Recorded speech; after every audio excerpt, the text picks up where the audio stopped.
Melody Weintraub. Welcome to the Sketchbook Frenzy Workshop. Carrol, McTyre, and I have already uploaded our handouts on the NAEA app, so you can find them there. Today, I'm going to be demonstrating some of the prompts from my handout. So before I attended this mini conference produced by a group of art teachers in my region, my students' sketchbooks looked something like this. I gave weekly assignments, but they showed minimal effort, just enough to get by, fulfilling the assignment, and that's about it. However, when I attended high school art teacher Carrol McTyre's sketchbook workshop and I saw her prompts not only included student choice, but also seemed to be student inspired, all of that changed. I went home and began writing new prompts. I used some of Carrol's prompts and I modified them for my middle school students. Knowing their interests in video games, I decided to write them in levels instead of stages. After students completed level 1, they could proceed to level 2, and so forth. The students loved this. Each week, I would add a new level. They were working in sketchbooks even without getting a grade. They were working so fast that they started running out of prompts. So I let them start writing them too. And we added new levels. Now the students were not only adding to the quality of their assignments, they were filling up their sketchbooks like crazy. Hence the term Sketchbook Frenzy. So before we get started, I wanted to show you how to compile this booklet.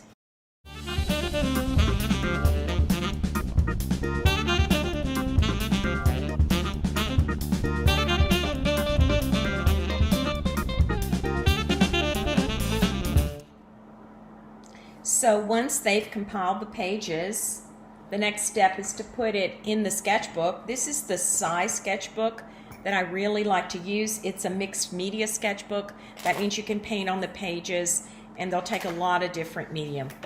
And this size is 5.5 by 8.5. I really like this size. So once they have completed this and they have stapled it, then they can use their glue stick to glue it into the sketchbook.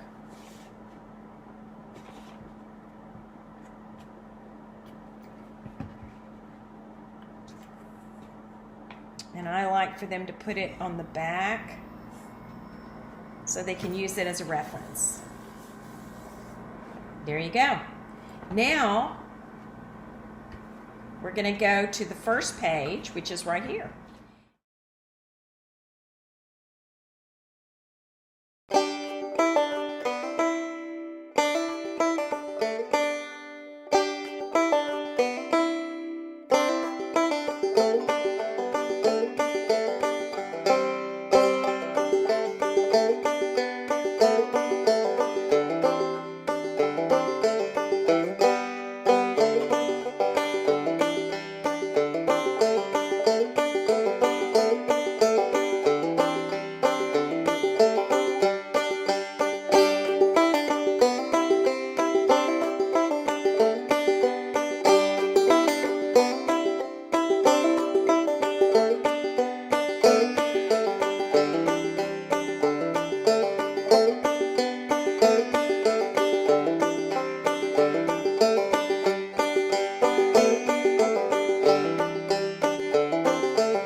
My name's Carrol McTyre, and I've been teaching art at the secondary level for 19 years. I'm going to share with you how I've been using sketchbooks for about the past 5. Now, full disclosure, I have been using sketchbooks the entire time I've been teaching. It's just the last 5 I found a way to make it really successful for both me and the students. So first, I want to tell you how I refer to sketchbooks in the classroom, right? I call it play. Today we're going to play in our sketchbooks. I don't call it work or lessons or assignments. I think by using that kind of vocabulary, I'm setting this tone for this thing we're going to work on all year. And what I'm going to share with you, I developed for really practical reasons. I wanted a solution to that universal problem of what do you do with early finishers. To be this lovely surprise about the sketchbook system I have is that it turned out to be an amazing way to help students kind of find their own voice and to help them, find styles that they didn't even know they had, to find subject matter that has relevance to them. And I think those are some of the things that we are most challenged to do as art educators. So let's talk about how we're going to do that. So let's start with the practical reason to use these sketchbooks in your classroom. And so what I do is I keep a running list of activities. You might think of them as prompts. I personally call them starter pages. And the list acts as a catalyst just to get the kids started. I try to keep them broad so they can appeal to a lot of different students. The parameter is not too controlling, but it gives them just enough information to kind of get them past that blank page. So here is what some of those starter pages might look like. If you want to simplify how to think about them, you might just call them backgrounds. Most of these you will be working over top of. You'll notice that I make the kids work across the seam, so it's a double spread. I want the students to be thinking about composition always, thinking about how they're going to fill the page. I think that's a truly valuable skill for them to master. So to make sure the kids always have kind of a list to work from, about every 4 to 6 weeks, I give them a new list. So at the beginning of the year, we have our first starter list, and then about 4 to 6 weeks in, I'll give them a new list. That depends really on how the school year is going as to whether it's 4 weeks or 6 weeks. But then again, about another 4 to 6 weeks in, I give them what I call finishing pages, and we'll talk about more in that in just a minute. But I try to make sure that the list stays rotating. At no point in time do the students have to do every single thing on the list, right? I want them to pick and choose. Even as you read through the list, there's going to be some that you think, yeah, that's interesting, but there's going to be other options on that starter or finishing list that you think, no, that's not for me. So here are some samples of what I call finishing pages. And so here, the assignments on the to-do list are a little more complex. You can see the students are working over top of their starter pages. Here's where things start to look really layered and thoughtful, resolved even. This is my favorite part of working in the sketchbooks, because here is where I really start to see the students' own voice kind of develop. So let's talk assessment for a little bit. How do I grade these things?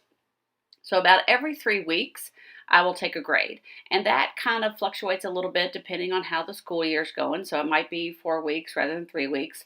But I'll let the students know in advance. I'll say, hey, on this Friday, I'm going to take a sketchbook check, and I'm going to be looking for 2 things from your starter page list. Or, if we've had less time to work on it, or the finishing pages do take longer to do.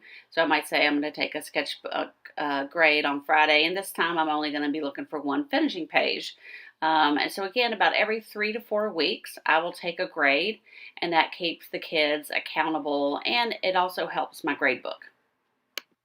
So before we make a single mark in the sketchbook, I like to talk to my students about how I want them to approach the sketchbooks mentally. So I give them a little pep talk, if you will, and I share with them my own personal sketchbook philosophy. Here it is. I read it to them, just like this. I don't have to make a mark perfectly. I just have to continually make marks. I will not rip out a page that I don't like. I will just make it into something else. Sometimes it'll work out. Sometimes it won't. Both are okay. Learning what not to do is valuable information. I will work on it till I like it. So here are 4 samples from one student's sketchbooks. These were 4 different options on the starter and finishing pages, but you can see how they do have kind of a similar kind of resolution to them. So you'll notice that they always went for bold colors. They are detail oriented. You can see that they are, for the most part, colored pencil, and we all know how hard it is to get color pencils to be that saturated. But you can also see that not just style-wise, but there's a mood to these. They all feel kind of hippie and trippy and a little, a little weird. So here's a drawing and a painting that's by the same student. But I don't think you would know it was the same student without me telling you that, because when you look at these two pieces of art, which are both great pieces, beautiful end products, they don't visually relate to the sketchbook prompts. And so what I find is that when I give them a classroom assignment, they tend to pick images they think I'm going to like. But what happens in their sketchbook, it's a lot more personal, and so they are picking things that they find interesting. And a lot of times they tend to pick the same thing over and over and over, even though they're doing it subconsciously. They don't even know they're doing it. And so what happens at the end of the year, or closer to the end of the year, I can pull out their sketchbook and I'll say, hey, do you see that you kind of have this same visual solution to a lot of your work, right? So you tend to be interested in bright colors, and you like colored pencils, and you don't mind something that's labor intensive, and you can see how they have this kind of hippie vibe to them. And I'll say, but when you look at your classroom projects, you don't see any of that. And so I point out that these are things that they like, these are things that they're interested in, and then I challenge them to find a way to take the classroom assignments and this interest that they clearly have and kind of merge the two, right? So I don't make them do a project that uses that style, but I point it out. And so what happens is the sketchbook is this way, it allows me to help them kind of find what their voice might be before they might find it on their own. So let's see how, after I've given them that challenge, how they put that to use. So here we're looking at the same student. And this is the work they're creating their senior year in AP Art. And you can see that, again, they have great end products, but now they've found a way to incorporate what they've been doing in their sketchbook. So beautifully rendered pieces that incorporate color pencils. They are labor intensive in detail and patterns. They have that kind of bold, saturated color. And then also, mood. Feeling. They've got that hippy dippy, trippy, weird kind of vibe that they had in their sketchbook, and they found a way to put that into their finished work. Okay, so here are two more samples from that same student, their AP concentration, and again, you're seeing a repeat of what we've been talking about. So I hope this has been helpful.